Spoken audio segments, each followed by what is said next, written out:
Los crímenes de la calle Morgue, de Edgar Allan Poe. La canción que cantaban las sirenas, o el nombre que adoptó Aquiles cuando se escondió entre las mujeres, son cuestiones enigmáticas, pero que no se hallan más allá de toda conjetura. Sir Thomas Browne. Las características de la inteligencia que suelen calificarse de analíticas son en sí mismas poco susceptibles de análisis. Solo las apreciamos a través de sus resultados. Entre otras cosas sabemos que, para aquel que las posee en alto grado, son fuente del más vivo goce. Así como el hombre robusto se complace en su destreza física y se deleita con aquellos ejercicios que reclaman la acción de sus músculos, así el analista halla su placer en esa actividad del espíritu consistente en desenredar. Goza incluso con las ocupaciones más triviales, siempre que pongan en juego su talento. Le encantan los enigmas, los acertijos, los jeroglíficos, y al solucionarlos, muestra un grado de perspicacia que para la mente ordinaria parece sobrenatural. Sus resultados, fruto del método en su forma más esencial y profunda, tienen todo el aire de una intuición. La facultad de resolución se ve posiblemente muy vigorizada por el estudio de las matemáticas, y en especial por su rama más alta, que injustamente, y tan solo a causa de sus operaciones retrógradas, se denomina análisis, como si se tratara del análisis par excellence. Calcular, sin embargo, no es en sí mismo analizar. Un jugador de ajedrez, por ejemplo, efectúa lo primero sin esforzarse en lo segundo.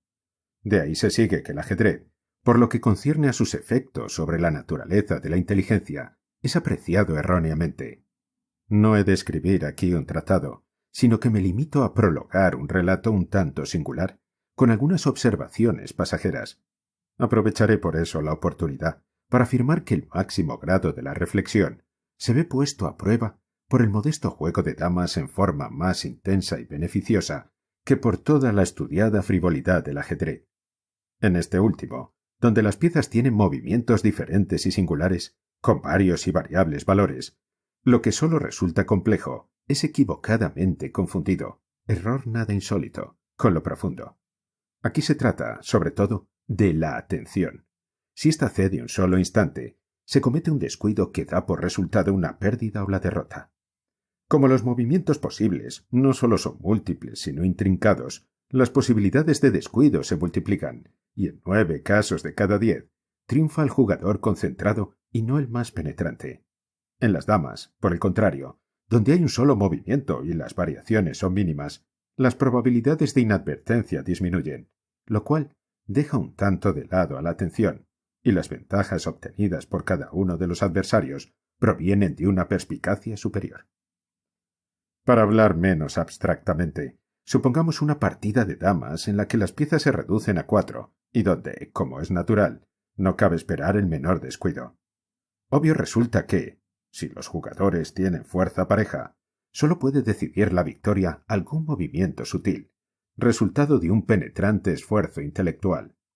Desprovisto de los recursos ordinarios, el analista penetra en el espíritu de su oponente, se identifica con él y con frecuencia alcanza a ver de una sola ojeada el único método, a veces absurdamente sencillo, por el cual puede provocar un error o precipitar un falso cálculo.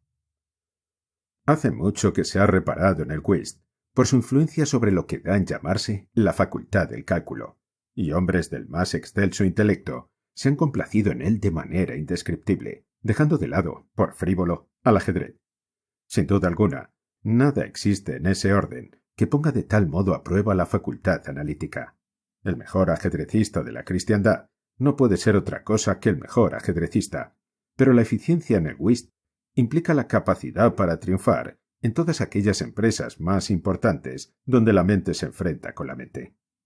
Cuando digo eficiencia, aludo a esa perfección en el juego que incluye la aprehensión de todas las posibilidades mediante las cuales se puede obtener legítima ventaja. Estas últimas no solo son múltiples, sino multiformes, y con frecuencia yacen en capas tan profundas del pensar que el entendimiento ordinario es incapaz de alcanzarlas. Observar con atención equivale a recordar con claridad. En ese sentido, el ajedrecista concentrado jugará bien al whist, en tanto que las reglas de Hoyle, basadas en el mero mecanismo del juego, son comprensibles de manera general y satisfactoria. Por tanto, el hecho de tener una memoria retentiva y guiarse por el libro son las condiciones que, por regla general, se consideran como la suma del buen jugar.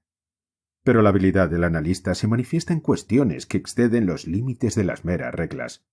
Silencioso, procede a acumular cantidad de observaciones y deducciones.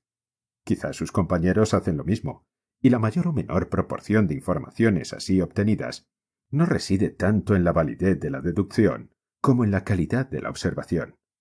Lo necesario consiste en saber qué se debe observar. Nuestro jugador no se encierra en sí mismo, ni tampoco, dado que su objetivo es el juego, rechaza deducciones procedentes de elementos externos a éste. Examina el semblante de su compañero, comparándolo cuidadosamente con el de cada uno de sus oponentes. Considera el modo con que cada uno ordena las cartas en su mano. A menudo cuenta las cartas ganadoras y las adicionales por la manera con que sus tenedores las contemplan. Advierte cada variación de fisonomía a medida que avanza el juego, reuniendo un capital de ideas nacidas de las diferencias de expresión correspondientes a la seguridad, la sorpresa, el triunfo o la contrariedad. Por la manera de levantar una baza, juzga si la persona que la recoge será capaz de repetirla en el mismo palo.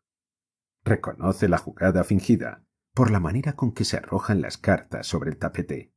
Una palabra casual o descuidada, la caída o vuelta accidental de una carta, con la consiguiente ansiedad o negligencia en el acto de ocultarla, la cuenta de las bazas, con el orden de su disposición, el embarazo, la vacilación, el apuro o el temor.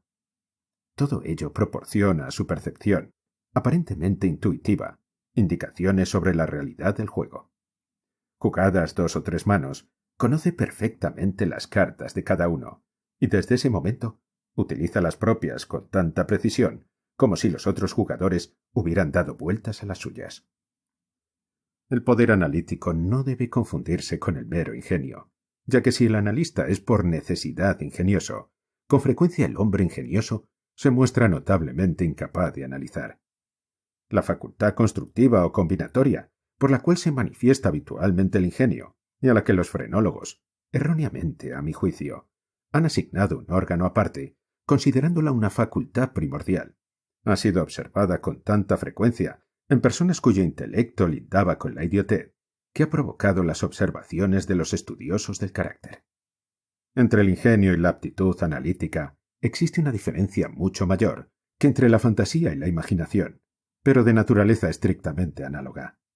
En efecto, cabe observar que los ingeniosos poseen siempre mucha fantasía, mientras que el hombre verdaderamente imaginativo es siempre un analista.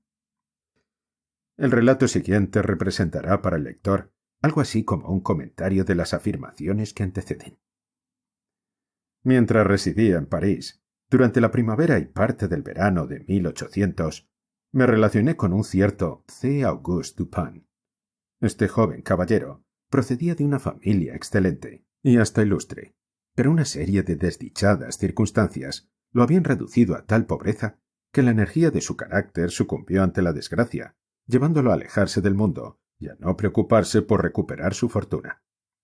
Gracias a la cortesía de sus acreedores, le quedó una pequeña parte del patrimonio, y la renta que le producía bastaba, mediante una rigurosa economía, para subvenir a sus necesidades, sin preocuparse de lo superfluo.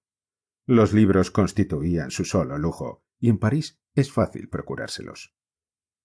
Nuestro primer encuentro tuvo lugar en una oscura librería de la Rue Montmartre, donde la casualidad de que ambos anduviéramos en busca de un mismo libro, tan raro como notable, sirvió para aproximarnos. Volvimos a encontrarnos una y otra vez. Me sentí profundamente interesado por la menuda historia de familia que Dupin me contaba detalladamente, con todo ese candor a que se abandona un francés cuando se trata de su propia persona. Me quedé asombrado, al mismo tiempo, por la extraordinaria amplitud de su cultura, pero sobre todo, sentí encenderse mi alma ante el exaltado fervor y la vívida frescura de su imaginación. Dado lo que yo buscaba en ese entonces en París, sentí que la compañía de un hombre semejante me resultaría un tesoro inestimable, y no vacilé en decírselo. Quedó por fin decidido que viviríamos juntos durante mi permanencia en la ciudad, y como mi situación financiera era algo menos comprometida que la suya, logré que quedara a mi cargo alquilar y amueblar, en un estilo que armonizaba con la melancolía un tanto fantástica de nuestro carácter, una decrépita y grotesca mansión abandonada a causa de supersticiones sobre las cuales no inquirimos, y que se acercaba a su ruina en una parte aislada y solitaria del Faubourg Saint-Germain. Si nuestra manera de vivir en esa casa hubiera llegado al conocimiento del mundo, éste nos hubiera considerado como locos, aunque probablemente como locos inofensivos. Nuestro aislamiento era perfecto, no admitíamos visitantes. El lugar de nuestro retiro era un secreto celosamente guardado para mis antiguos amigos. En cuanto a Dupin, hacía muchos años que había dejado de ver gentes o de ser conocido en París. Solo vivíamos para nosotros. Una rareza de mi amigo. ¿Qué otro nombre darle? Consistía en amar la noche por la noche misma. A esta bizarrerie, como a todas las otras, me abandoné a mi vez sin esfuerzo, entregándome a sus extraños caprichos con perfecto abandono. La negra divinidad no podía permanecer siempre con nosotros, pero nos era dado imitarla. A las primeras luces del alba, cerrábamos las pesadas persianas de nuestra vieja casa y encendíamos un par de bujías que, fuertemente perfumadas, sólo lanzaban débiles y mortecinos rayos. Con ayuda de ellas ocupábamos nuestros espíritus en soñar, leyendo, escribiendo o conversando, hasta que el reloj nos advertía la llegada de la verdadera oscuridad. Salíamos entonces a la calle tomados del brazo, continuando la conversación del día, o vagando al azar hasta muy tarde, mientras buscábamos entre las luces y las sombras de la populosa ciudad esa infinitud de excitantes espirituales que puede proporcionar la observación silenciosa. En esas oportunidades no dejaba yo de reparar y admirar, aunque dada su profunda idealidad cabía esperarlo, una peculiar aptitud analítica de Dupin. Parecía complacerse especialmente en ejercitarla, ya que no en exhibirla, y no vacilaba en confesar el placer que le producía. Se jactaba, con una risita discreta, de que frente a él la mayoría de los hombres tenían como una ventana por la cual podía verse su corazón, y estaba pronto a demostrar sus afirmaciones, con pruebas tan directas como sorprendentes del íntimo conocimiento que de mí tenía. En aquellos momentos su actitud era fría y abstraída. Sus ojos miraban como sin ver, mientras su voz, habitualmente de un rico registro de tenor, subía un falsete que hubiera parecido petulante de no mediar lo deliberado y lo preciso de sus palabras. Al observarlo en esos casos, me ocurría muchas veces pensar en la antigua filosofía del alma doble, y me divertía con la idea de un doble Dupin, el creador y el analista. No se suponga, por lo que llevo dicho, que estoy circunstanciando algún misterio o escribiendo una novela. Lo que he referido de mi amigo francés era tan solo el producto de una inteligencia excitada o quizá enferma. Pero el carácter de sus observaciones, en el curso de esos periodos, se apreciará con más claridad mediante un ejemplo. Errábamos una noche por una larga y sucia calle, en la vecindad del Palais Royal. Sumergidos en nuestras meditaciones, no habíamos pronunciado una sola sílaba durante un cuarto de hora, por lo menos. Bruscamente, Dupin pronunció estas palabras. «Sí, es un hombrecillo muy pequeño, y estaría mejor en el Théâtre des Variétés». «No cabe duda», repuse inconscientemente, sin advertir, pues tan absorto había estado en mis reflexiones, la extraordinaria forma en que Dupin coincidía con mis pensamientos. Pero un instante después me di cuenta y me sentí profundamente asombrado. «Dupin», dije gravemente, «esto va más allá de mi comprensión. Le confieso sin rodeos que estoy atónito y que apenas puedo dar crédito a mis sentidos. ¿Cómo es posible que haya sabido que yo estaba pensando en...?» Aquí me detuve, para asegurarme sin lugar a dudas de si realmente sabía en quién estaba yo pensando. «En Chantilly», dijo Dupin. «¿Por qué se interrumpe? Estaba usted diciéndose que su pequeña estatura le veda los papeles trágicos». Tal era, exactamente, el tema de mis reflexiones. Chantilly era un ex remedón de la Rue Saint-Denis que, apasionado por el teatro, había encarnado el papel de Jerjes en la tragedia homónima de Crébillon, logrando tan solo que la gente se burlara de él. «En nombre del cielo, dígame cuál es el método, si es que hay un método, que le ha permitido leer en lo más profundo de mí». En realidad, Me sentía aún más asombrado de lo que estaba dispuesto a reconocer. «El frutero», replicó mi amigo, «fue quien lo llevó a la conclusión de que el remendón de suelas no tenía estatura suficiente para Jerjes de genus omni». «El frutero. Me asombra usted. No conozco a ningún frutero». «El hombre que tropezó con usted cuando entrábamos en esta calle. Hará un cuarto de hora». Recordé entonces que un frutero, que llevaba sobre la cabeza una gran cesta de manzanas, había estado a punto de derribarme accidentalmente cuando pasábamos de la Rue C, a la que recorríamos ahora. Pero me era imposible comprender qué tenía eso que ver con Chantilly. «Se lo explicaré», me dijo Dupin, en quien no había la menor partícula de charlatanería. «Y para que pueda comprender claramente, remontaremos primero el curso de sus reflexiones, desde el momento en que le hablé, hasta el de su choque con el frutero en cuestión. Los eslabones principales de la cadena son los siguientes: Chantilly, Orión, el doctor Nichols, Epicuro, la estereotomía, el pavimento, el frutero. Pocas personas hay que en algún momento de su vida no se hayan entretenido en remontar el curso de las ideas mediante las cuales han llegado a alguna conclusión. Con frecuencia, esta tarea está llena de interés, y aquel que la emprende se queda asombrado por la distancia aparentemente ilimitada e inconexa entre el punto de partida y el de llegada.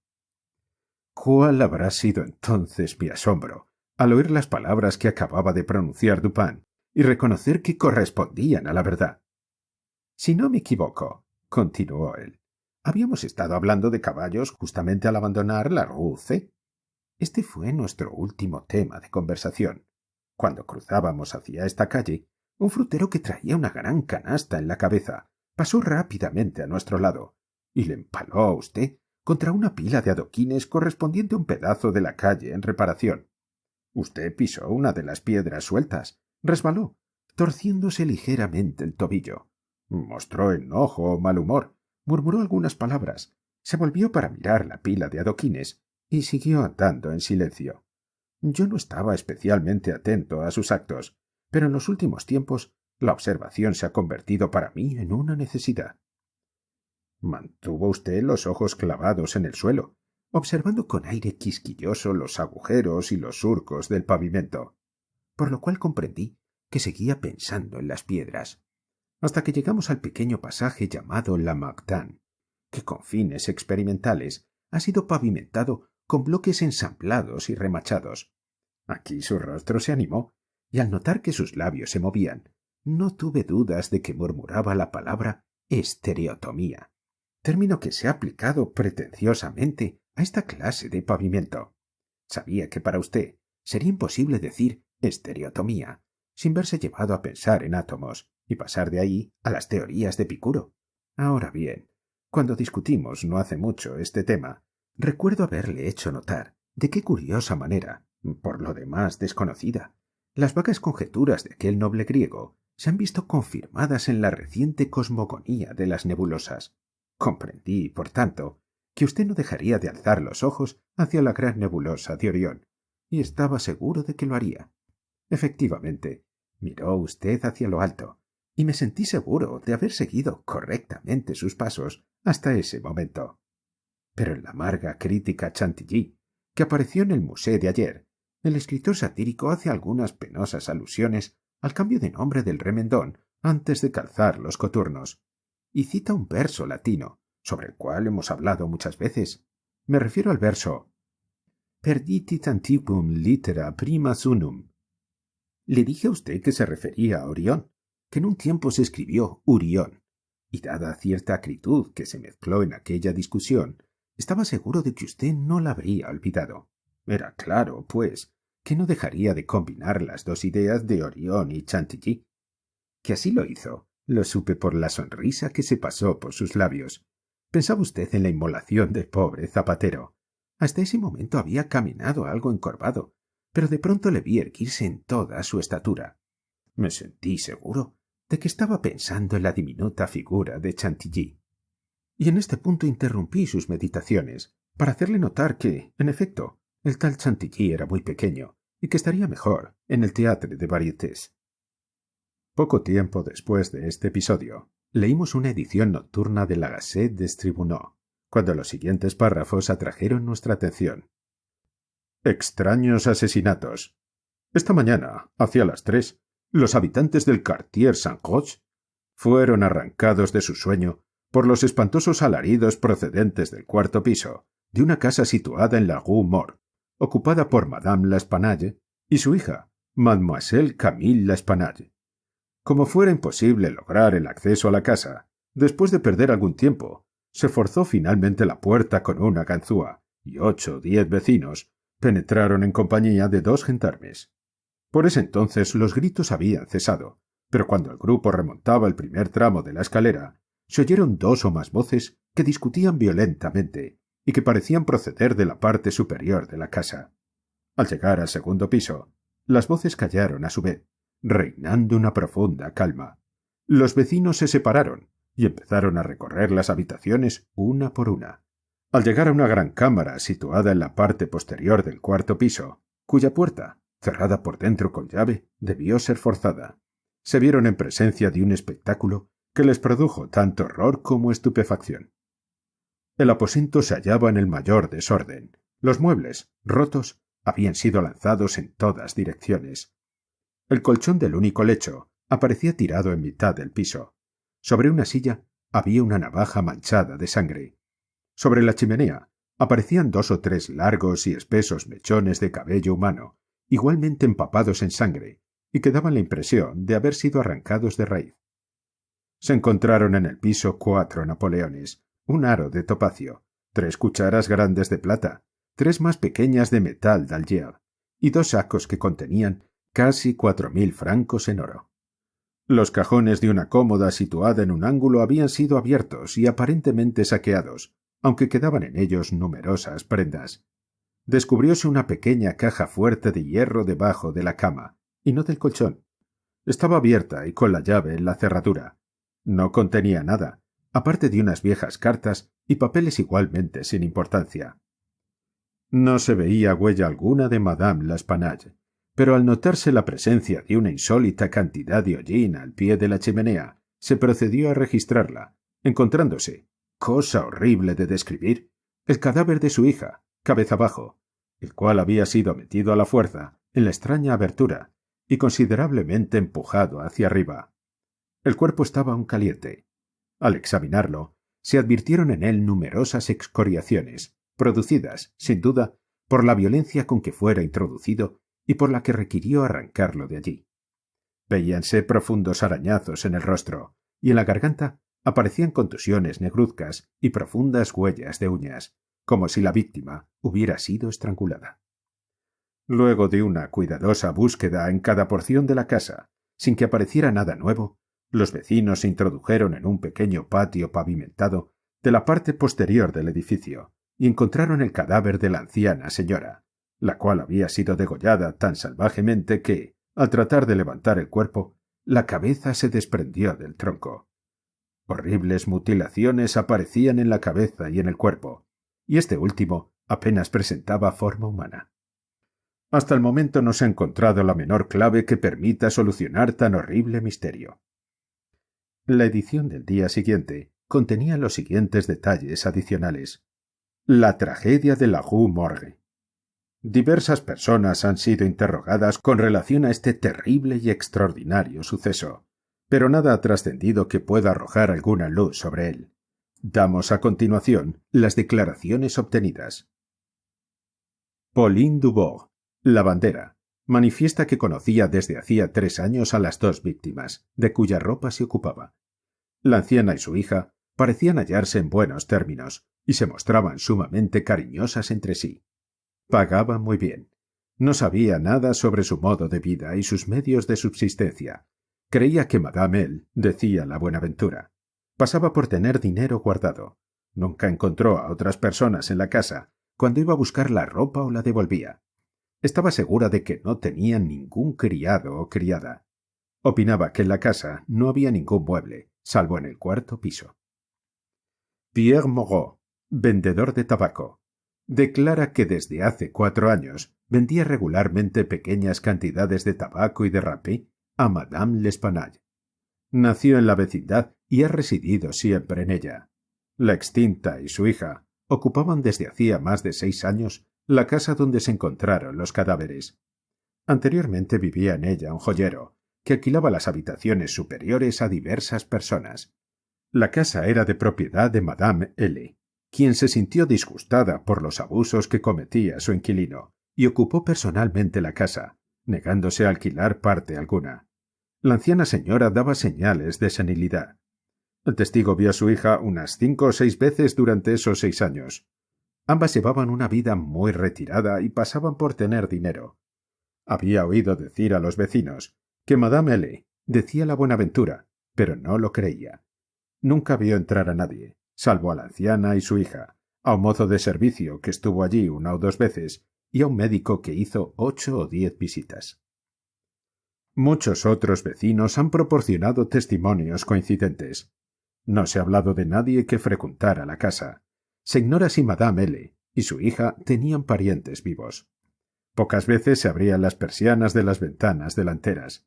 Las de la parte posterior estaban siempre cerradas, salvo las de la gran habitación en la parte trasera del 4.º piso.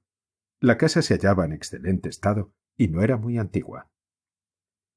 Isidore Musset, gendarme, declara que fue llamado hacia las 3 de la mañana y que al llegar a la casa encontró unas 20 o 30 personas reunidas que se esforzaban por entrar. Violentó finalmente la entrada, con una bayoneta y no con una ganzúa. No le costó mucho abrirla, pues se trataba de una puerta de 2 batientes que no tenía pasadores ni arriba ni abajo. Los alaridos continuaron hasta que se abrió la puerta, cesando luego de golpe. Parecían gritos de persona o personas que sufrieran los más agudos dolores. Eran gritos agudos y prolongados, no breves y precipitados. El testigo trepó el primero las escaleras. Al llegar al primer descanso, oyó 2 voces que discutían con fuerza y agriamente. Una de ellas era ruda y la otra mucho más aguda y muy extraña. Pudo entender algunas palabras provenientes de la primera voz, que correspondía a un francés. Estaba seguro de que no se trataba de una voz de mujer. Podía distinguir las palabras sacré y diable. La voz más aguda era de un extranjero. No podía asegurar si se trataba de un hombre o una mujer. No entendió lo que decía, pero tenía la impresión de que hablaba en español. El estado de la habitación y de los cadáveres fue descrito por el testigo en la misma forma que lo hicimos ayer. Henri Duval, vecino, de profesión platero, declara que formaba parte del primer grupo que entró en la casa. Corrobora en general la declaración de Musset. Tan pronto forzaron la puerta, volvieron a cerrarla para mantener alejada a la muchedumbre, que, pese a lo avanzado de la hora, se estaba reuniendo rápidamente. El testigo piensa que la voz más aguda pertenecía a un italiano. Está seguro de que no se trataba de un francés.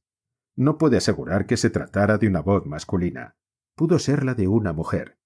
No está familiarizado con la lengua italiana. No alcanzó a distinguir las palabras, pero por la entonación estaba convencido de que quien hablaba era italiano. Conocía a Madame L. y a su hija. Había conversado frecuentemente con ellas. Estaba seguro de que la voz aguda no pertenecía a ninguna de las difuntas. Odenheimer, restaurateur. Este testigo se ofreció voluntariamente a declarar. Como no habla francés, testimonió mediante un intérprete. Es originario de Ámsterdam. Pasaba frente a la casa cuando se oyeron los gritos. Duraron varios minutos, probablemente 10. Eran prolongados y agudos, tan horribles como penosos de oír. El testigo fue uno de los que entraron en el edificio. Corroboró las declaraciones anteriores en todos sus detalles, salvo uno. Estaba seguro de que la voz más aguda pertenecía a un hombre y que se trataba de un francés. No pudo distinguir las palabras pronunciadas. Eran fuertes y precipitadas, desiguales y pronunciadas aparentemente con tanto miedo como cólera. La voz era áspera, no tanto aguda como áspera. El testigo no la calificaría de aguda. La voz más gruesa dijo varias veces «Sacré», «Diable» y una vez «Mon Dieu». Jules Mignot, de la firma Mignot e Hijos, de la calle de Lorraine. Es el mayor de los Mignot. Madame L'Espanaye poseía algunos bienes. Había abierto una cuenta en su banco durante la primavera del año 1800, 8 años antes. Hacía frecuentes depósitos de pequeñas sumas. No había retirado nada hasta 3 días antes de su muerte, en que personalmente extrajo la suma de 4.000 francos. La suma le fue pagada en oro y un empleado la llevó a su domicilio. Adolphe Le Bon, empleado de Mignot e Hijos, declara que el día en cuestión acompañó hasta su residencia a Madame L'Espanaye, llevando los 4.000 francos en 2 sacos. Una vez abierta la puerta, Mademoiselle L. vino a tomar uno de los sacos, mientras la anciana señora se encargaba del otro. Por su parte, el testigo saludó y se retiró. No vio a persona alguna en la calle en ese momento. Se trataba de una calle poco importante, muy solitaria. William Byrd, sastre, declara que formaba parte del grupo que entró en la casa. Es de nacionalidad inglesa. Lleva 2 años de residencia en París. Fue uno de los primeros en subir las escaleras. Oyó voces que disputaban. La más ruda era la de un francés. Pudo distinguir varias palabras, pero ya no las recuerda todas. Oyó claramente «sacre» y «mon Dieu». En ese momento se oía un ruido como si varias personas estuvieran luchando. Era un sonido de forcejeo, como si algo fuese arrastrado. La voz aguda era muy fuerte, mucho más que la voz ruda. Está seguro de que no se trataba de la voz de un inglés. Parecía la de un alemán. Podía ser una voz de mujer. El testigo no comprende el alemán. 4 de los testigos nombrados más arriba fueron nuevamente interrogados, declarando que la puerta del aposento donde se encontró el cadáver de Mademoiselle L. estaba cerrada por dentro cuando llegaron hasta ella. Reinaba un profundo silencio. No se escuchaban quejidos ni rumores de ninguna especie. No se vio a nadie en el momento de forzar la puerta. Las ventanas, tanto de la habitación del frente como de la trasera, estaban cerradas y firmemente aseguradas por dentro. Entre ambas habitaciones había una puerta cerrada, pero la llave no estaba echada. La puerta que comunicaba la habitación del frente con el corredor había sido cerrada con llave por dentro. Un cuarto pequeño situado en el frente del 4.º piso, al comienzo del corredor, apareció abierto, con la puerta entornada. La habitación estaba llena de camas viejas, cajones y objetos por el estilo. Se procedió a revisarlos uno por uno. No se dejó sin examinar una sola pulgada de la casa. Se enviaron deshollinadores para que exploraran las chimeneas. La casa tiene 4 pisos, con mansardes. Una trampa que da al techo estaba firmemente asegurada con clavos y no parece haber sido abierta durante años. Los testigos no están de acuerdo con el tiempo transcurrido entre el momento en que escucharon las voces que disputaban y la apertura de la puerta de la habitación. Algunos sostienen que transcurrieron 3 minutos, otros calculan 5. Costó mucho violentar la puerta. Alfonso Garcio, empresario de pompas fúnebres, habita en la Rue Morgue. Es de nacionalidad española. Formaba parte del grupo que entró en la casa. No subió las escaleras. Tiene los nervios delicados y teme las consecuencias de toda agitación. Oyó las voces que disputaban. La más ruda pertenecía a un francés. No pudo comprender lo que decía. La voz aguda era la de un inglés. Está seguro de esto. No comprende el inglés, pero juzga basándose en la entonación. Alberto Montani, confitero, declara que fue de los primeros en subir las escaleras. Oyó las voces en cuestión. La voz ruda era la de un francés. Pudo distinguir varias palabras. El que hablaba parecía reprochar alguna cosa. No pudo comprender las palabras dichas por la voz más aguda, que hablaba rápida y desigualmente. Piensa que se trata de un ruso. Corrobora los testimonios restantes. Es de nacionalidad italiana. Nunca habló con un nativo de Rusia. Nuevamente interrogados, varios testigos certificaron que las chimeneas de todas las habitaciones eran demasiado angostas para admitir el paso de un ser humano. Se pasaron deshollinadores, cepillos cilíndricos como los que usan los que limpian chimeneas, por todos los tubos existentes en la casa. No existe ningún pasaje en los fondos por el cual alguien hubiera podido descender mientras el grupo subía las escaleras. El cuerpo de Mademoiselle L'Espagne estaba tan firmemente encajado en la chimenea que no pudo ser extraído hasta que 4 o 5 personas unieron sus esfuerzos. Paul Dumas, médico, Declara que fue llamado al amanecer para examinar los cadáveres de las víctimas. Los mismos habían sido colocados sobre el colchón del lecho, correspondiente a la habitación donde se encontró a Mademoiselle L. El cuerpo de la joven aparecía lleno de contusiones y excoriaciones. El hecho de que hubiese sido metido en la chimenea bastaba para explicar tales marcas. La garganta estaba enormemente excoriada. Varios profundos arañazos aparecían debajo del mentón, conjuntamente con una serie de manchas lívidas resultantes, con toda evidencia, de la presión de unos dedos. El rostro estaba horriblemente pálido y los ojos se salían de las órbitas. La lengua aparecía a medias cortada. En la región del estómago se descubrió una gran contusión, producida aparentemente por la presión de una rodilla. Según opinión del doctor Dumas, Mademoiselle L'Espanaye había sido estrangulada por una o varias personas. El cuerpo de la madre estaba horriblemente mutilado. Todos los huesos de la pierna y el brazo derechos se hallaban fracturados en mayor o menor grado. La tibia izquierda había quedado reducida a astillas, así como todas las costillas del lado izquierdo. El cuerpo aparecía cubierto de contusiones y estaba descolorido. Resultaba imposible precisar el arma con que se habían inferido tales heridas. Un pesado garrote de mano, o una ancha barra de hierro, quizá una silla, cualquier arma grande, pesada y contundente, en manos de un hombre sumamente robusto, podía haber producido esos resultados. Imposible que una mujer pudiera infligir tales heridas con cualquier arma que fuese. La cabeza de la difunta aparecía separada del cuerpo, y al igual que el resto, terriblemente contusa.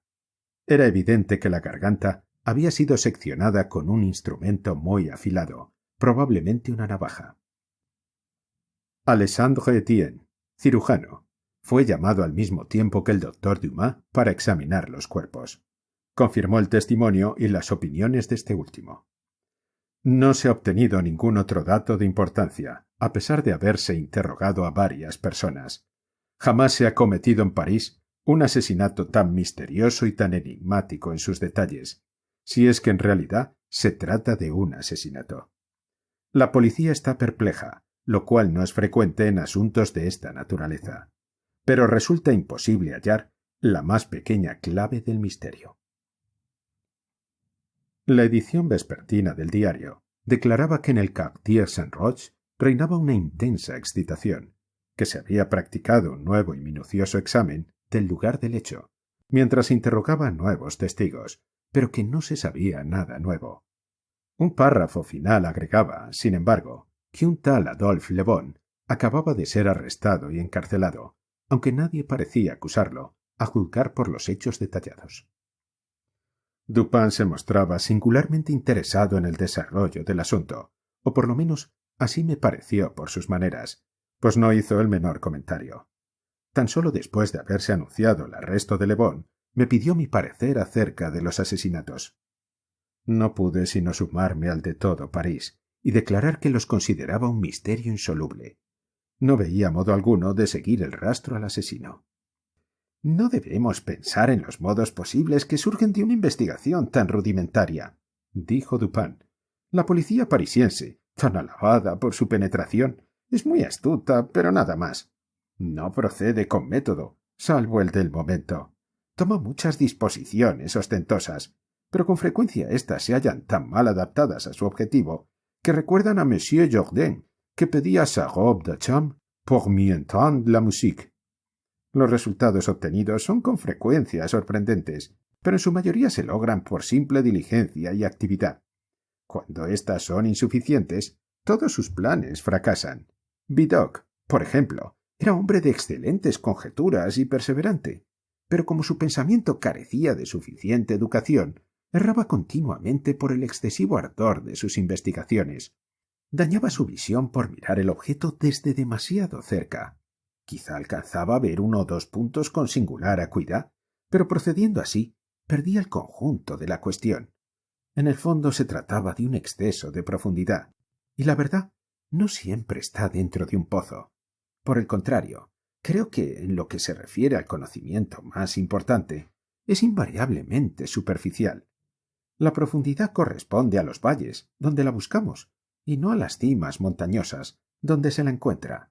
Las formas y fuentes de este tipo de error se ejemplifican muy bien en la contemplación de los cuerpos celestes. Si se observa una estrella de una ojeada, oblicuamente, volviendo hacia ella la porción exterior de la retina, mucho más sensible a las impresiones luminosas débiles que la parte interior, se verá la estrella con claridad y se apreciará plenamente su brillo, el cual se empaña apenas la contemplamos de lleno. Es verdad que en este último caso llegan a nuestros ojos mayor cantidad de rayos, pero la porción exterior posee una capacidad de recepción mucho más refinada. Por causa de una indebida profundidad, confundimos y debilitamos el pensamiento, y Venus misma puede llegar a borrarse del firmamento si la escrutamos de manera demasiado sostenida, demasiado concentrada o directa. En cuanto a esos asesinatos, procedamos personalmente a un examen antes de formarnos una opinión. La encuesta nos servirá de entretenimiento. Me pareció que el término era extraño aplicado al caso, pero no dije nada. Además, Le Bon me prestó cierta vez un servicio por el cual le estoy agradecido. Iremos a estudiar el terreno con nuestros propios ojos. Conozco a G, el prefecto de policía, y no habrá dificultad en obtener el permiso necesario. La autorización fue acordada y nos encaminamos inmediatamente a la Rue Morgue. Se trata de uno de esos míseros pasajes que corren entre la Rue Richelieu y la Rue Saint-Roch. Atardecía cuando llegamos, pues el barrio estaba considerablemente distanciado del de nuestra residencia. Encontramos fácilmente la casa, ya que aún había varias personas mirando las persianas cerradas desde la acera opuesta. Era una típica casa parisiense, con una puerta de entrada y una casilla de cristales con ventana corrediza, correspondiente a la loge du concierge. Antes de entrar, recorrimos la calle, doblamos por un pasaje, y volviendo a doblar, pasamos por la parte trasera del edificio, mientras Dupin examinaba la entera vecindad, así como la casa, con una atención minuciosa, cuyo objeto me resultaba imposible de adivinar. Volviendo sobre nuestros pasos, retornamos a la parte delantera, y luego de llamar y mostrar nuestras credenciales, fuimos admitidos por los agentes de guardia. Subimos las escaleras hasta llegar a la habitación donde se había encontrado el cuerpo de Mademoiselle L'Espanaye y donde aún yacían ambas víctimas. Como es natural, el desorden del aposento había sido respetado. No vi nada que no estuviese detallado en la Gazette des Tribunaux. Dupin lo inspeccionaba todo, sin exceptuar los cuerpos de las víctimas. Pasamos luego a las otras habitaciones y al patio. Un gendarme nos acompañaba a todas partes. El examen nos tuvo ocupados hasta que oscureció, y era de noche cuando salimos. En el camino de vuelta, mi amigo se detuvo algunos minutos en las oficinas de uno de los diarios parisienses. He dicho ya que sus caprichos eran muchos y variados, y que je les ménagère, pues no hay traducción posible de la frase. En esta oportunidad, Dupin rehusó toda conversación vinculada con los asesinatos hasta el día siguiente a mediodía. Entonces, súbitamente, me preguntó si había observado alguna cosa peculiar en el escenario de aquellas atrocidades. Algo había en su manera de acentuar la palabra que me hizo estremecer sin que pudiera decir por qué. No, nada peculiar, dije. Por lo menos nada que no hayamos encontrado ya referido en el diario. Me temo, repuso Dupin, que la Gazette no ha penetrado en el insólito horror de este asunto. Pero dejemos de lado las vanas opiniones de ese diario. Tengo la impresión de que se considera insoluble este misterio por las mismísimas razones que deberían inducir a considerarlo fácilmente solucionable. Me refiero a lo excesivo, a lo outré de sus características. La policía se muestra confundida por la aparente falta de móvil, y no por el asesinato en sí, sino por su atrocidad. Está asimismo perpleja por la aparente imposibilidad de conciliar las voces que se oyeron disputando, y por el hecho de que en lo alto solo se encontró a la difunta Mademoiselle L'Espanaye, aparte de que era imposible escapar de la casa sin que el grupo que ascendía la escalera lo notara. El salvaje desorden del aposento, el cadáver metido, cabeza abajo, en la chimenea, la espantosa mutilación del cuerpo de la anciana, son elementos que, junto con los ya mencionados y otros que no necesito mencionar, han bastado para paralizar la acción de los investigadores policiales y confundir por completo su tan alabada perspicacia. Han caído en el grueso, pero común error, de confundir lo insólito con lo abstruso. Pero justamente, a través de esas desviaciones del plan ordinario de las cosas, la razón se abrirá paso, si ello es posible, en la búsqueda de la verdad. En investigaciones como la que ahora efectuamos, no debería preguntarse tanto ¿qué ha ocurrido? Como ¿qué hay en lo ocurrido que no se parezca a nada ocurrido anteriormente? En una palabra, la facilidad con la cual llegaré o he llegado a la solución de este misterio se halla en razón directa de su aparente insolubilidad a ojos de la policía. Me quedé mirando a mi amigo con silenciosa estupefacción.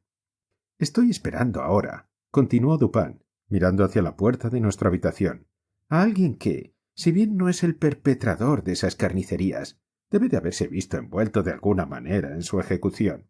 Es probable que sea inocente de la parte más horrible de los crímenes. Confío en que mi suposición sea acertada, pues en ella se apoya toda mi esperanza de descifrar completamente el enigma. Espero la llegada de ese hombre en cualquier momento, y en esta habitación. Cierto que puede no venir, pero lo más probable es que llegue. Si así fuera, habrá que retenerlo. He aquí unas pistolas. Los dos sabemos lo que se puede hacer con ellas cuando la ocasión se presenta. Tomé las pistolas, sabiendo apenas lo que hacía, y sin poder creer lo que estaba oyendo, mientras Dupin, como si monologara, continuaba sus reflexiones. Ya he mencionado su actitud abstraída en esos momentos. Sus palabras se dirigían a mí, pero su voz, aunque no era forzada, tenía esa entonación que se emplea habitualmente para dirigirse a alguien que se halla muy lejos. Sus ojos, privados de expresión, sólo miraban la pared. Las voces que disputaban y fueron oídas por el grupo que trepaba la escalera, dijo, no eran las de las dos mujeres, como ha sido bien probado por los testigos. Con esto queda eliminada toda posibilidad de que la anciana señora haya matado a su hija, suicidándose posteriormente. Menciono esto por razones metódicas, ya que la fuerza de Madame L'Espanaye hubiera sido por completo insuficiente para introducir el cuerpo de su hija en la chimenea, tal como fue encontrado, amén de que la naturaleza de las heridas observadas en su cadáver excluye toda idea de suicidio. El asesinato, pues, fue cometido por terceros, y a estos pertenecían las voces que se escucharon mientras disputaban. Permítame ahora llamarle la atención, no sobre las declaraciones referentes a dichas voces, sino a algo peculiar en esas declaraciones. ¿No lo advirtió usted? Hice notar que, mientras todos los testigos coincidían en que la voz más ruda debió ser la de un francés, existían grandes desacuerdos sobre la voz más aguda, o, como la calificó uno de ellos, la voz áspera. Tal es el testimonio en sí, dijo Dupin, pero no su peculiaridad. Usted no ha observado nada característico, y sin embargo había algo que observar. Como bien ha dicho, los testigos coinciden sobre la voz ruda, pero con respecto a la voz aguda, la peculiaridad no consiste en que estén en desacuerdo, sino en que un italiano, un inglés, un español, un holandés y un francés han tratado de describirla, y cada uno de ellos se ha referido a una voz extranjera. Cada uno de ellos está seguro de que no se trata de la voz de un compatriota.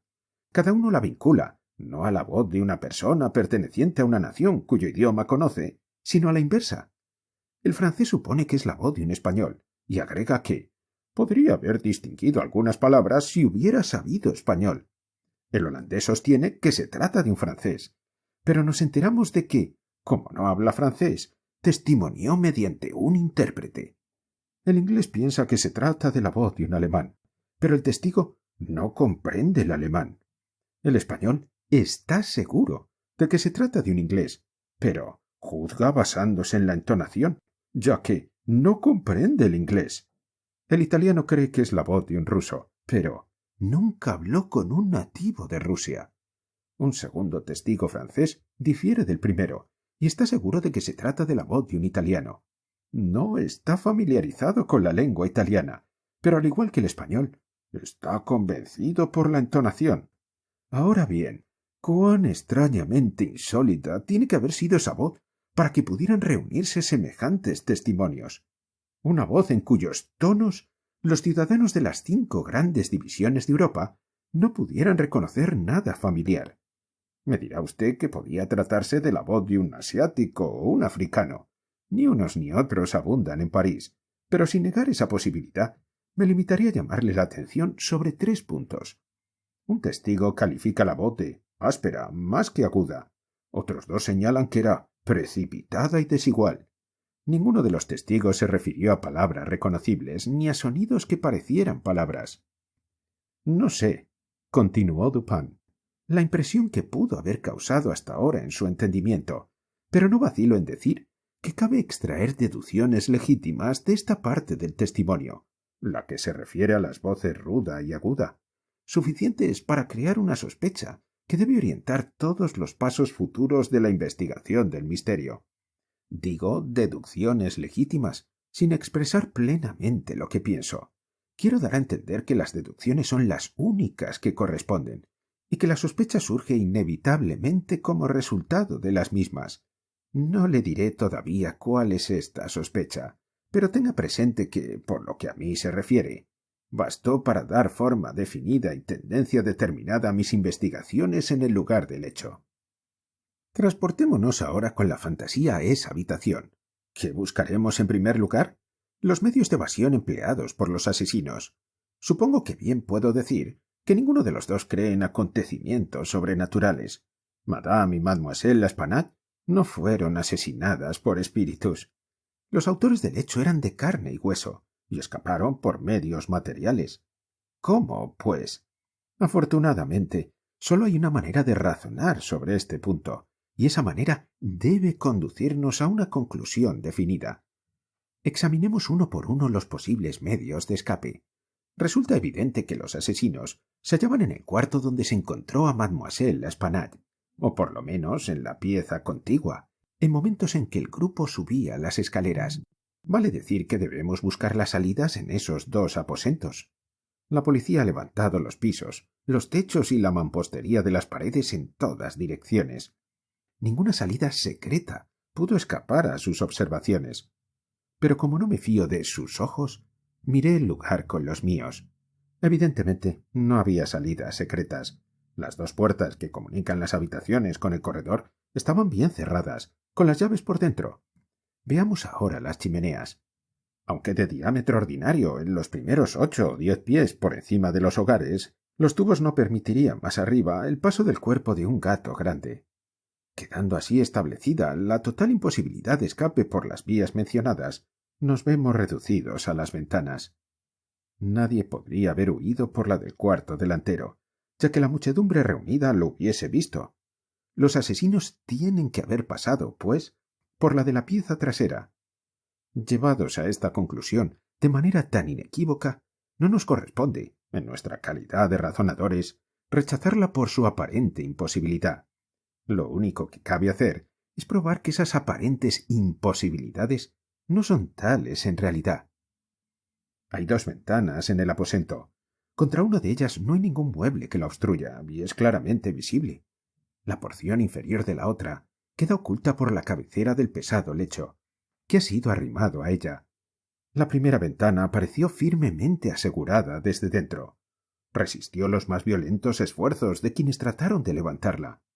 En el marco, a la izquierda, había una gran perforación de barreno, y en ella un solidísimo clavo hundido casi hasta la cabeza. Al examinar la otra ventana, se vio que había un clavo colocado de forma similar. Todos los esfuerzos por levantarla fueron igualmente inútiles. La policía, pues, se sintió plenamente segura de que la huida no se había producido por ese lado, y, por tanto, consideró superfluo extraer los clavos y abrir las ventanas. Mi examen fue algo más detallado, y eso es por la razón que acabo de darle.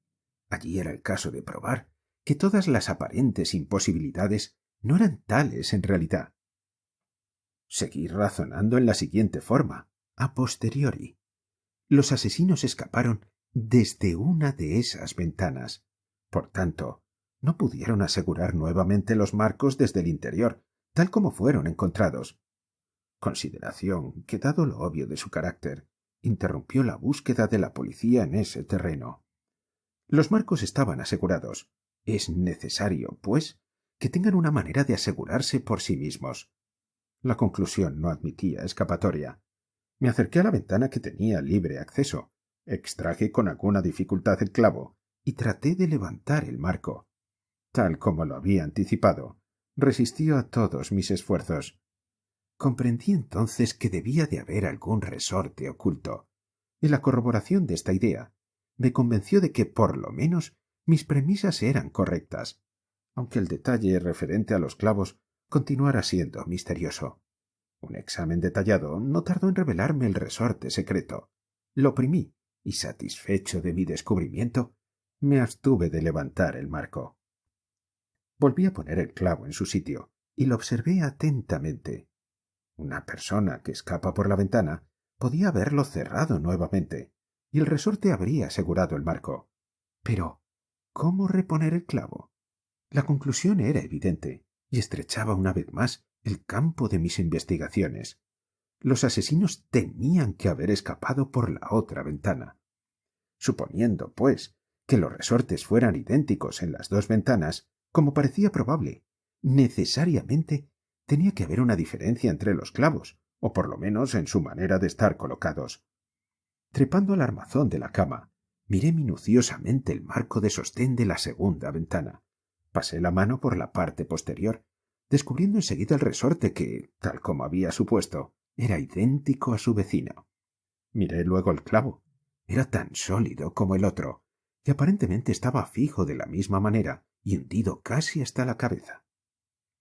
Pensará usted que me sentí perplejo, pero si así fuera, no ha comprendido la naturaleza de mis inducciones. Para usar una frase deportiva, hasta entonces no había cometido falta, no había perdido la pista un solo instante. Los eslabones de la cadena no tenían ninguna falla. Había perseguido el secreto hasta su última conclusión, y esa conclusión era el clavo. Ya he dicho que tenía todas las apariencias de su vecino de la otra ventana, pero el hecho, por más concluyente que pareciera, resultaba de una absoluta nulidad, comparado con la consideración de que allí, en ese punto, se acababa el hilo conductor. Tiene que haber algo defectuoso en el clavo, pensé. Al tocarlo, su cabeza quedó entre mis dedos juntamente con un cuarto de pulgada de la espiga. El resto de la espiga se hallaba dentro del agujero, donde se había roto. La fractura era muy antigua, pues los bordes aparecían herrumbrados, y parecía haber sido hecho de un martillazo que había hundido parcialmente la cabeza del clavo en el marco inferior de la ventana. Volví a colocar cuidadosamente la parte de la cabeza en el lugar de donde la había sacado, y vi que el clavo daba la exacta impresión de estar entero. La fisura resultaba invisible. Apretando el resorte, levanté ligeramente el marco. La cabeza del clavo subió con él, sin moverse de su lecho. Cerré la ventana y el clavo dio otra vez la impresión de estar dentro. Hasta ahora, el enigma quedaba explicado. El asesino había huido por la ventana que daba a la cabecera del lecho, cerrándose por sí misma, o quizá exprofeso. La ventana había quedado asegurada por su resorte, y la resistencia ofrecida por éste había inducido a la policía a suponer que se trataba del clavo, dejando así de lado toda investigación suplementaria. La segunda cuestión consiste en el modo del descenso. Mi paseo con usted por la parte trasera de la casa me satisfizo al respecto. A unos 5 pies y medio de la ventana en cuestión corre una varilla de pararrayos. Desde esa varilla hubiera resultado imposible alcanzar la ventana, y mucho menos introducirse por ella. Observé, sin embargo, que las persianas del cuarto piso pertenecen a esa curiosa especie que los carpinteros parisienses llaman ferrats. Es un tipo rara vez empleado en la actualidad, pero que se ve con frecuencia en casas muy viejas de Lyon y Bordeaux.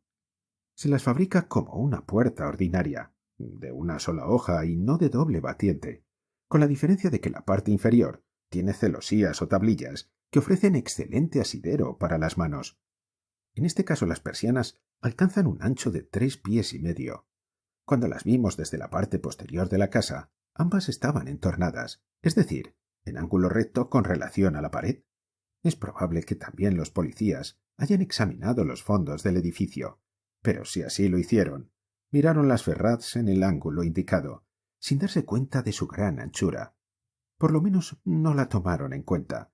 Sin duda, seguros de que por esa parte era imposible toda fuga, se limitaron a un examen muy sumario.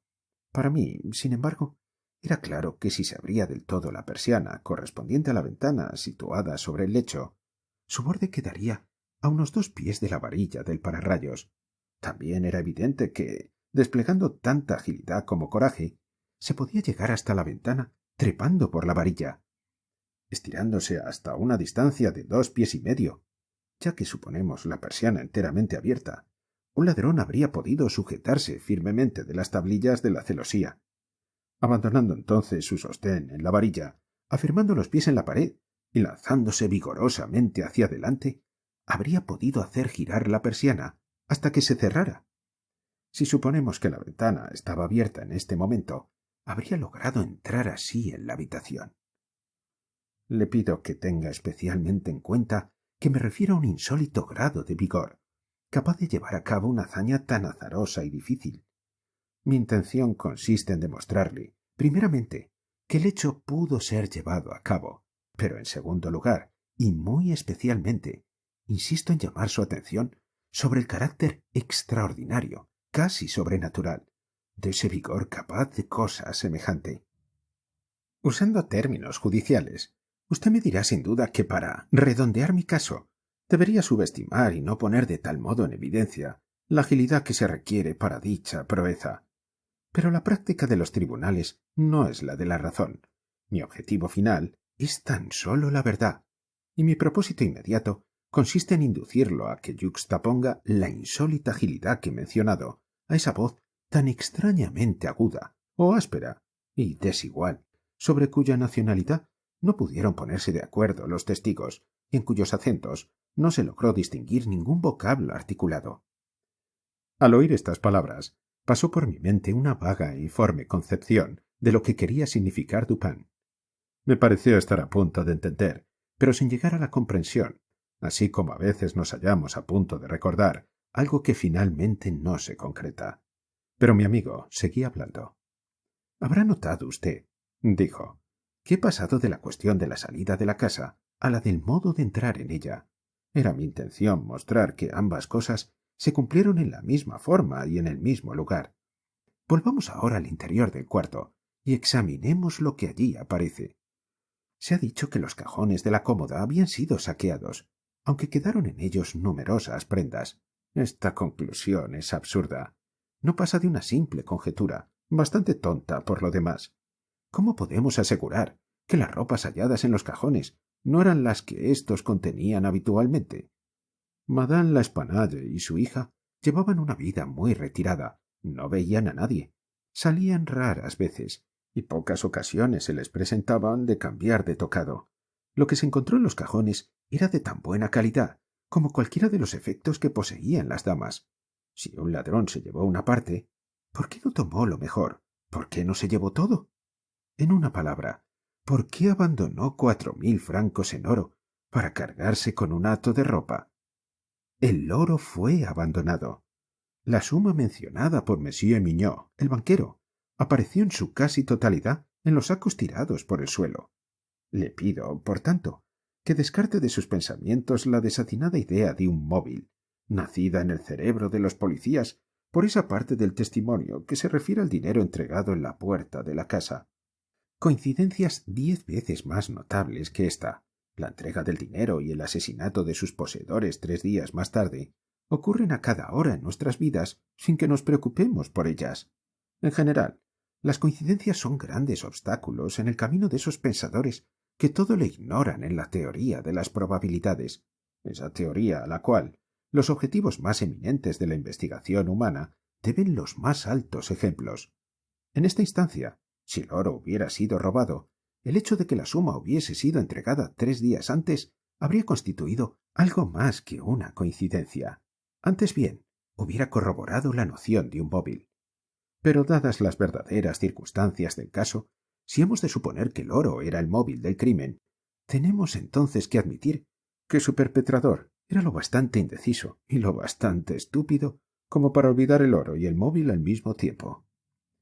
Teniendo, pues, presentes los puntos sobre los cuales he llamado su atención, la voz singular, la insólita agilidad, la sorprendente falta de móvil en un asesinato tan atroz como este, echemos una ojeada a la carnicería en sí.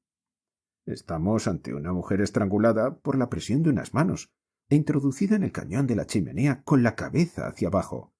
Los asesinos ordinarios no emplean semejantes métodos, y mucho menos esconden al asesinado en esa forma. En el hecho de introducir el cadáver en la chimenea, admitirá usted que hay algo excesivamente inmoderado, algo por completo inconciliable con nuestras nociones sobre los actos humanos, incluso si suponemos que su autor es el más depravado de los hombres. Piense, asimismo, en la fuerza prodigiosa que hizo falta para introducir el cuerpo hacia arriba, cuando para hacerlo descender fue necesario el concurso de varias personas. Volvámonos ahora a las restantes señales que pudo dejar ese maravilloso vigor. En el hogar de la chimenea se hallaron espesos, muy espesos, mechones de cabello humano canoso. Habían sido arrancados de raíz. Bien sabe usted la fuerza que se requiere para arrancar en esa forma 20 o 30 cabellos. Y además, vio los mechones en cuestión tan bien como yo. Sus raíces, cosa horrible, mostraban pedazos de cuero cabelludo, prueba evidente de la prodigiosa fuerza ejercida para arrancar quizá 500.000 de cabellos de un tirón. La garganta de la anciana señora no solamente estaba cortada, sino que la cabeza había quedado completamente separada del cuerpo. El instrumento era una simple navaja. Lo invito a considerar la brutal ferocidad de estas acciones. No diré nada de las contusiones que presentaba el cuerpo de Madame L'Espanaye.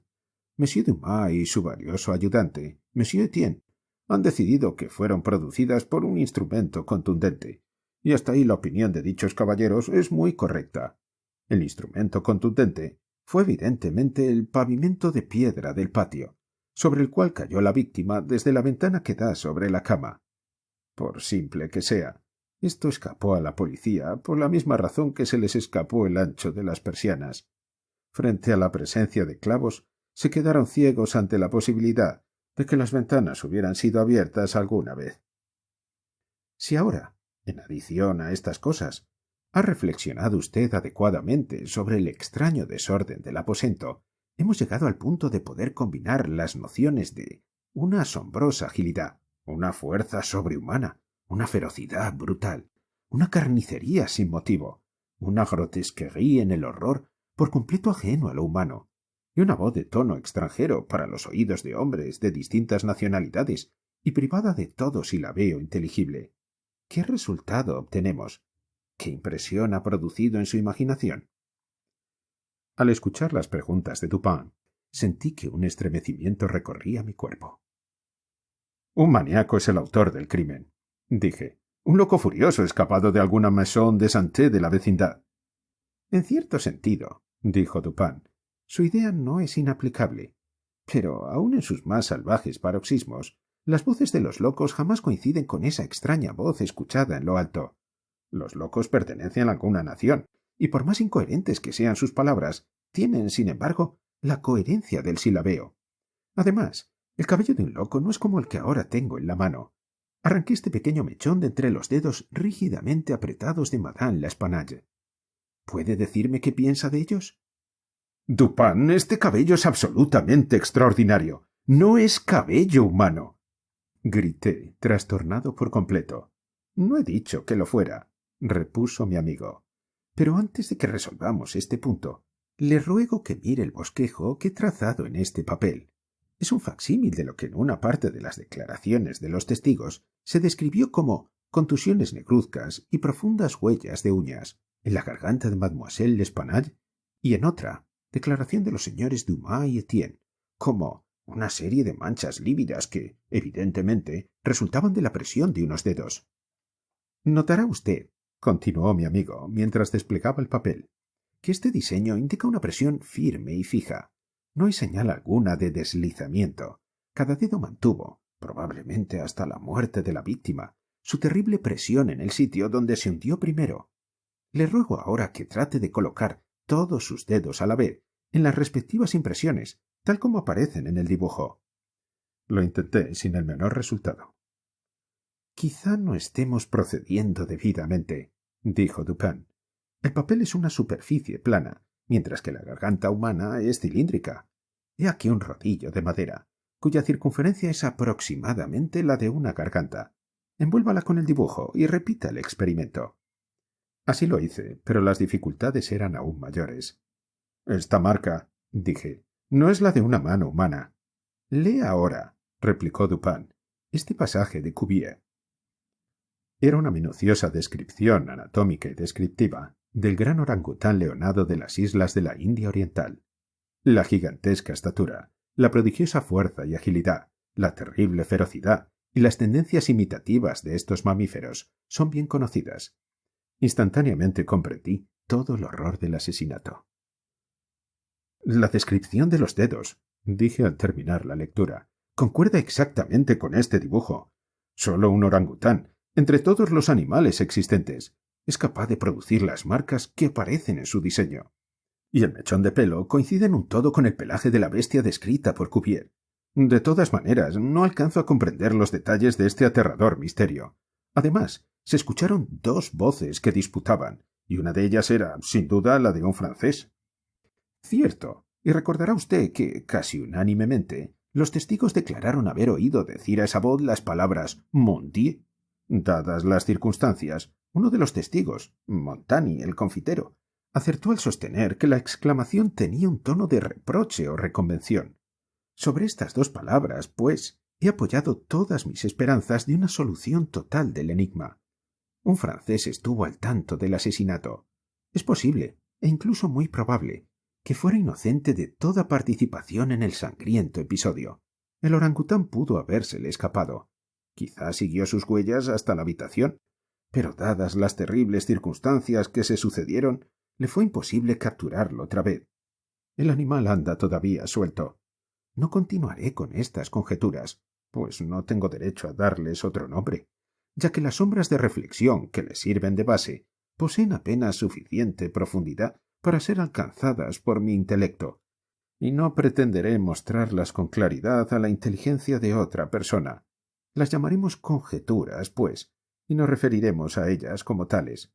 Si el francés en cuestión es, como lo supongo, inocente de tal atrocidad, este aviso que dejé anoche cuando volvíamos a casa en las oficinas de Le Monde, un diario consagrado a cuestiones marítimas y muy leído por los navegantes, lo hará acudir a nuestra casa.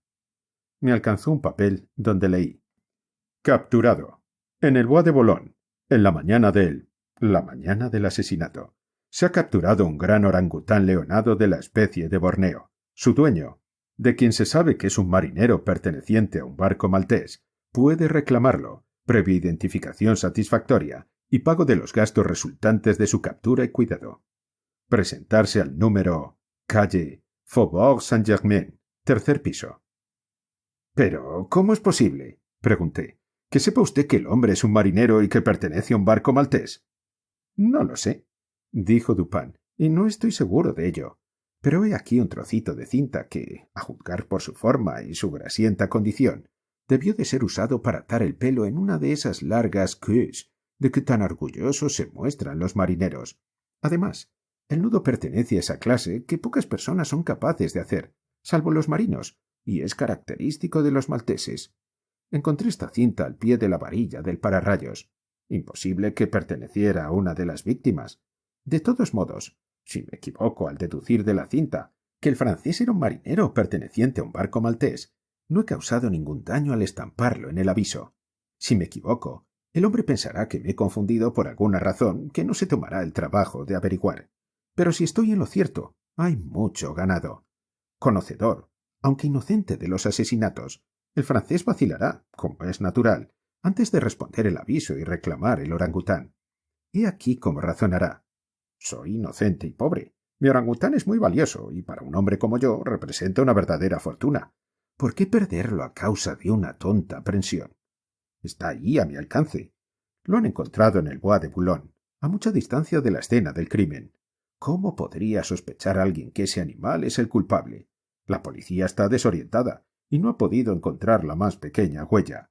Si llegaran a seguir la pista del mono, le sería imposible probar que supe algo de los crímenes o echarme alguna culpa como testigo de ellos.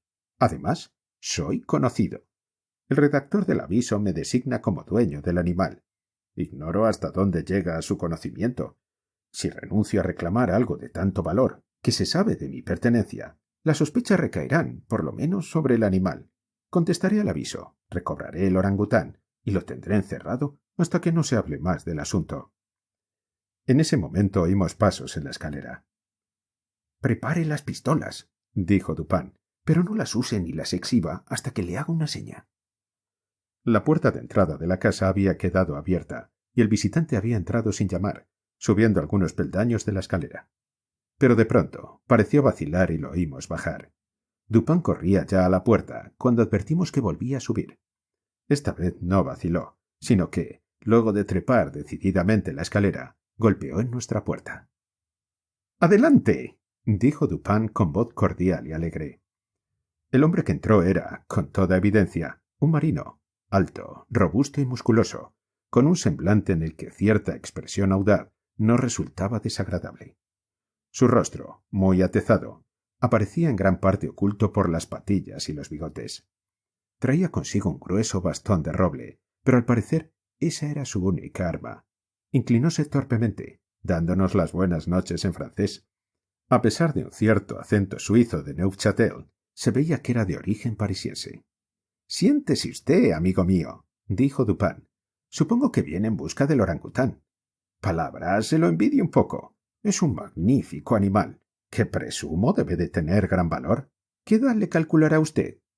El marinero respiró profundamente, con el aire de quien se siente aliviado de un peso intolerable, y contestó con tono reposado. «No podría decirlo, pero no tiene más de 4 o 5 años. ¿Lo guarda usted aquí?» «Oh, no, carecemos de lugar adecuado. Está en una caballeriza de la Rue du Bourg, cerca de aquí. Podría usted llevárselo mañana por la mañana. Supongo que estará en condiciones de probar su derecho de propiedad». «Por supuesto que sí, señor. Lamentaré separarme de él». «No quisiera que usted se hubiese molestado por nada», declaró el marinero. «Estoy dispuesto a pagar una recompensa por el hallazgo del animal. Una suma razonable, se entiende». «Pues bien», repuso mi amigo, «eso me parece muy justo. Déjeme pensar. ¿Qué le pediré? Ah, ya sé. Y aquí cuál será mi recompensa. Me contará usted todo lo que sabe sobre esos crímenes en la Rue Morgue». Dupin pronunció las últimas palabras en voz muy baja y con gran tranquilidad. Después, con igual calma, fue hacia la puerta, la cerró y guardó la llave en el bolsillo. Sacando luego una pistola, la puso sin la menor prisa sobre la mesa. El rostro del marinero enrojeció como si un acceso de sofocación se hubiera apoderado de él.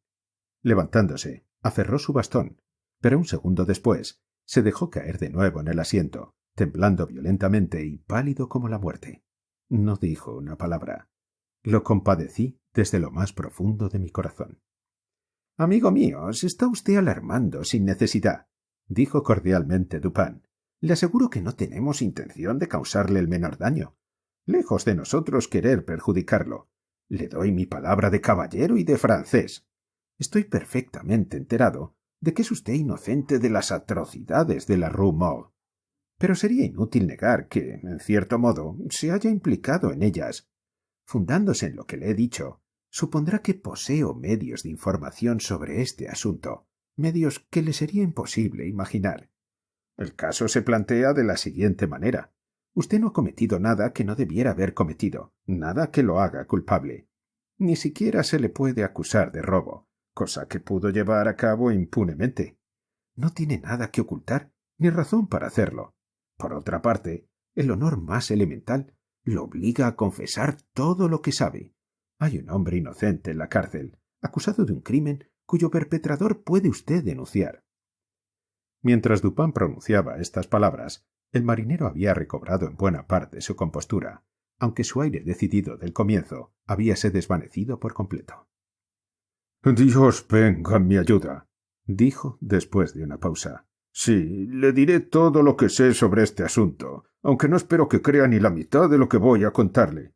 Estaría loco si pensara que van a creerme. Y sin embargo, soy inocente, y lo confesaré todo aunque me cueste la vida».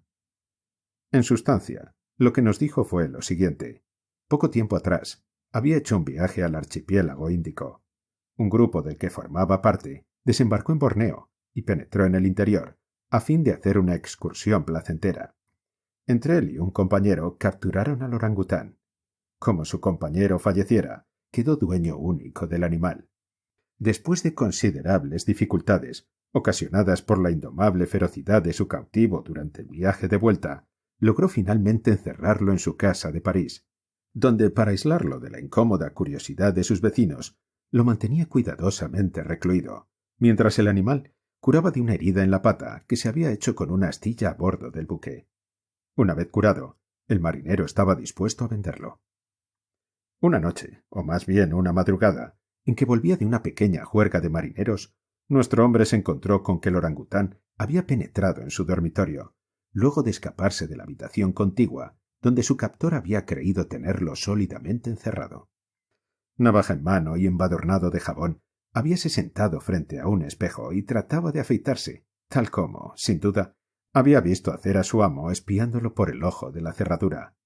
Aterrado al ver arma tan peligrosa en manos de un animal que, en su ferocidad, era harto capaz de utilizarla, el marinero se quedó un instante sin saber qué hacer. Por lo regular, lograba contener al animal, aunque en sus arrebatos más terribles, con ayuda de un látigo, y pensó acudir otra vez a ese recurso. Pero al verlo, el orangután se lanzó de un salto a la puerta, bajó las escaleras y desde ellas, saltando por una ventana que desgraciadamente estaba abierta, se dejó caer a la calle. Desesperado, el francés se precipitó en su seguimiento.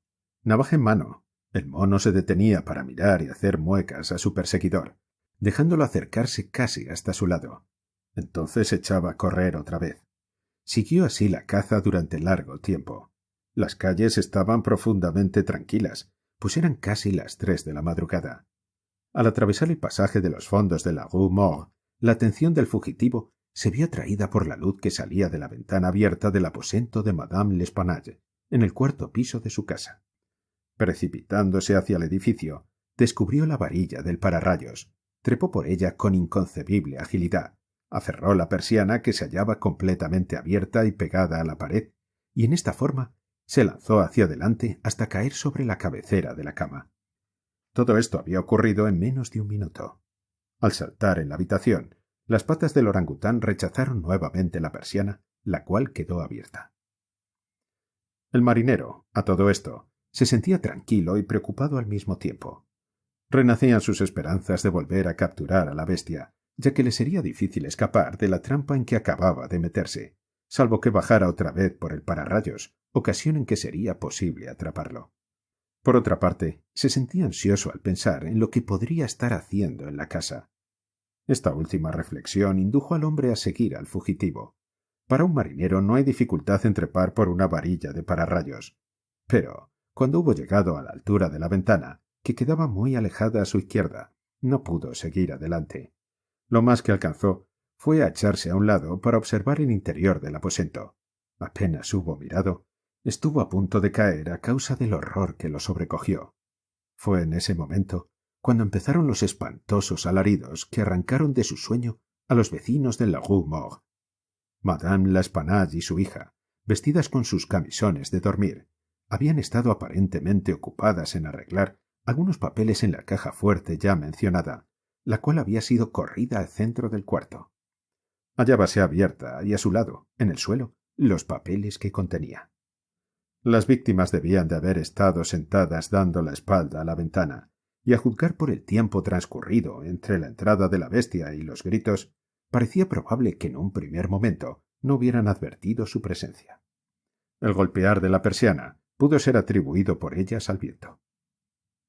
En el momento en que el marinero miró hacia el interior del cuarto, el gigantesco animal había aferrado a Madame L'Espanaye por el cabello, que la dama tenía suelto, como si se hubiera estado peinando, y agitaba la navaja cerca de su cara, imitando los movimientos de un barbero. La hija yacía postrada, inmóvil, víctima de un desmayo. Los gritos y esfuerzos de la anciana señora, durante los cuales le fueron arrancados los mechones de la cabeza, tuvieron por efecto convertir los propósitos, probablemente pacíficos del orangután, en otros llenos de furor. Con un solo golpe de su musculoso brazo, separó casi completamente la cabeza del cuerpo de la víctima. La vista de la sangre transformó su cólera en frenesí. Rechinando los dientes y echando fuego por los ojos, saltó sobre el cuerpo de la joven y hundiéndole las terribles garras en la garganta, las mantuvo así hasta que hubo expirado. Las furiosas miradas de la bestia cayeron entonces sobre la cabecera del lecho, sobre el cual el rostro de su amo, paralizado por el horror, alcanzaba apenas a divisarse. La furia del orangután, que sin duda no olvidaba el temido látigo, se cambió instantáneamente en miedo. Seguro de haber merecido un castigo, pareció deseoso de ocultar sus sangrientas acciones, y se lanzó por el cuarto lleno de nerviosa agitación, echando abajo y rompiendo los muebles a cada salto y arrancando el lecho de su bastidor. Finalmente se aprovechó del cadáver de Mademoiselle L'Espanaye y lo metió en el cañón de la chimenea, tal como fue encontrado luego. Tomó luego el de la anciana y lo tiró de cabeza por la ventana. En momentos en que el mono se acercaba a la ventana con su mutilada carga, el marinero se echó aterrorizado hacia atrás y, deslizándose sin precaución alguna hasta el suelo, corrió inmediatamente a su casa, temeroso de las consecuencias de semejante atrocidad y olvidando en su terror toda preocupación por la suerte del orangután. Las palabras que los testigos oyeron en la escalera fueron las exclamaciones de espanto del francés, mezcladas con los diabólicos sonidos que profería la bestia. Poco me queda por agregar. El orangután debió de escapar por la varilla del pararrayos un segundo antes de que la puerta fuera forzada. Sin duda, cerró la ventana a su paso. Más tarde, fue capturado por su mismo dueño, quien lo vendió al Jardin des Plantes en una elevada suma. Le Bon fue puesto en libertad inmediatamente después que hubimos narrado todas las circunstancias del caso, con algunos comentarios por parte de Dupin, en el bureau del prefecto de policía. Este funcionario, aunque muy bien dispuesto hacia mi amigo, no pudo ocultar del todo el fastidio que le producía el giro que había tomado el asunto, y deslizó uno o dos sarcasmos sobre la conveniencia de que cada uno se ocupara de sus propios asuntos. «Déjelo usted hablar», me dijo Dupin, que no se había molestado en replicarle. «Deje que se desahogue. Eso aliviará su conciencia. Me doy por satisfecho con haberlo derrotado en su propio terreno. De todos modos, el hecho de que haya fracasado en la solución del misterio no es ninguna razón para asombrarse. En verdad, nuestro amigo el prefecto es demasiado astuto para ser profundo. No hay fibra en su ciencia, mucha cabeza y nada de cuerpo, como las imágenes de la diosa Laverna, o a lo sumo, mucha cabeza y lomos como un bacalao. Pero después de todo, es un buen hombre. Lo estimo especialmente por cierta forma maestra de gazmoñería, a la cual debe su reputación. Me refiero a la manera que tiene de nier ce qui est et d'expliquer ce qui n'est pas.